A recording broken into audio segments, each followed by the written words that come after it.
नमस्ते दोस्तों, अगर आप फॉरेक्स ट्रेडिंग में नए हो तो आपने पीआईप्स, पॉइंट्स और लॉट्स ये शब्द जरूर सुने होंगे, लेकिन इनका मतलब क्या होता है? चलो मैं आपको समझाता हूं। सबसे पहले पिप्स। पाइप का मतलब है परसेंटेज इन पॉइंट, और ये किसी करेंसी पेयर में सबसे छोटा प्राइस मूवमेंट होता है।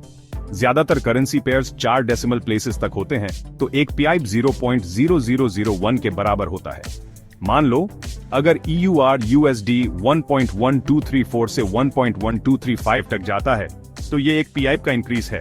JPY पेयर्स के लिए पीआईप दूसरा डेसिमल प्लेस होता है, मतलब USD JPY में 123.45 से 123.46 का इंक्रीज भी एक पीआईप है। आसान है ना? अब पॉइंट्स की बात करते हैं। पॉइंट्स और भी छोटे होते हैं। कुछ प्लेटफॉर्म्स 5 डेसिमल प्लेसेस तक कोट करते हैं, तो पॉइंट 5वां डेसिमल प्लेस होता है, यानी 0.00001, मतलब 10 पॉइंट्स मिलके एक पीआईप बनते हैं। अगर EUR USD 1.12340 से 1.12350 हो जाता है तो ये 10 पॉइंट्स या 1 पीआईप का इंक्रीज है। अब बारी है लॉट्स की। लॉट आपके ट्रेड का साइज बताता है। कई तरह के लॉट साइजेस होते हैं, जैसे स्टैंडर्ड, मिनी, माइक्रो और नैनो भी। एक स्टैंडर्ड लॉट में बेस करेंसी के 100,000 यूनिट्स होते हैं, मिनी लॉट में 10,000 यूनिट्स, माइक्रो लॉट में 1000 यूनिट्स और नैनो लॉट में 100 यूनिट्स होते हैं। मान लो अगर आप EUR USD का एक स्टैंडर्ड लॉट ट्रेड करते हो तो आप 100,000 यूरोस ट्रेड कर रहे हो, और एक माइक्रो लॉट मतलब आप 1000 यूरोस ट्रेड कर रहे हो।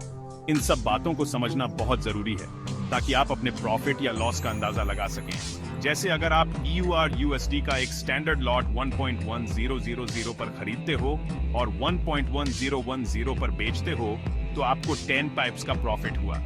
अगर USD क्वोट करेंसी है तो हर पीप की वैल्यू $10 है, तो 10 पिप्स का मतलब $100 का प्रॉफिट।